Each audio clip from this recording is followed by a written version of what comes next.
When a new weapon of incomprehensible power threatens humanity, the US government calls upon the only team they can trust to get their hands on it. And that team is the IMF, led by the legendary Ethan Hunt. This mission may be one of the most dangerous and impossible ones yet, as it forces Ethan to confront his past and consider that the mission at hand is always more important than those close to him. This is Mission Impossible: Dead Reckoning Part 1.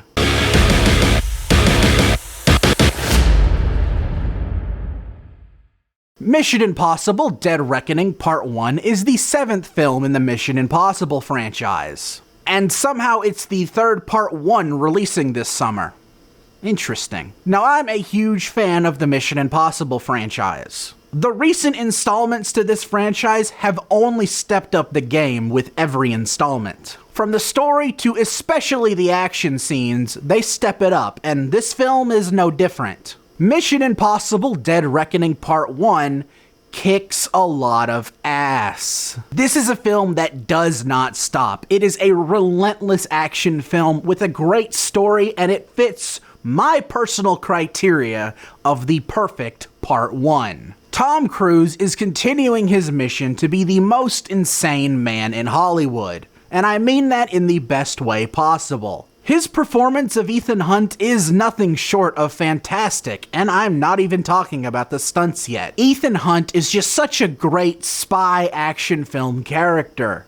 The way his character handles certain situations and certain characters is just written so well. And of course, Tom Cruise pulls off some amazing stunts in this movie, some that I am going to talk more of later because they deserve their own segment. All around, just a perfect leading performance, and the supporting cast is still great too. Simon Pegg and Ving Rhames have always been great supporting characters to Ethan, and this film is no different. Simon Pegg delivers a lot of great comic relief, and Ving Rhames is just always awesome to see, although it doesn't feel like he's in the film too much. Perhaps he had a scheduling conflict with Arby's. And before I forget, I have to mention Hayley Atwell, who is freaking awesome in this movie. Her character has a great rivalry alongside Ethan Hunt, and she also has a fantastic character arc. But my absolute favorite of the new supporting characters has to be Pom Klementieff as a Bond-level henchman. Not Bond villain, a Bond henchman. Because every time her character's on screen, it's chaotic as hell, and I really liked it. In the universe of Mission Impossible, I have to know,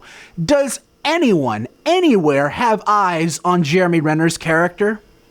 Because where did he go? Now, the Mission Impossible franchise is well known for its amazing stunts performed by Tom Cruise. From Tom Cruise climbing one of the tallest buildings in the world to him holding on for dear life on an airplane, the man has done practically everything. But that isn't going to stop him or the film from doing something insane. And man, are the stunts in this movie absolutely amazing. The fact that the Oscars don't recognize stunts yet is an absolute crime. And the film is far more than just one cool stunt. There is an amazing car chase in Venice that is so good. Even in less action-heavy scenes, there are still plenty of things that will have your blood pumping and have you on the edge of your seat. There's a scene in an airport that is full of tension, and it's absolutely brilliant. Everything about the action in this movie felt so real, because it is. This and John Wick 4 do not mess around. I need more action movies like this. Ones that are almost non-stop, but amazing from beginning to end. Now, the film's story is surprisingly relevant. Now, I don't want to get too deep into it because it's something that they have hidden pretty well throughout the trailers, but the way they handle this topic is perfect for the film. It can definitely seem a bit more grand, but it's grounded enough to work for the film. And before you ask, no, the film's relevancy doesn't feel as in poor taste as, say, No Time to Die. I love that James Bond movie, but man, what an unfortunate time to release. Come to think of it, the beginning of this film kinda gives it an unfortunate timing feel. But that's just the beginning of the movie. Now, as I've mentioned in some previous reviews, I'm kind of picky about my part ones. I'm the type of person that really likes it when a solid narrative is told from beginning, middle to end with an amazing cliffhanger. The two examples I will always give of Part 1's perfected are Back to the Future Part 2 and Avengers Infinity War. And lo and behold,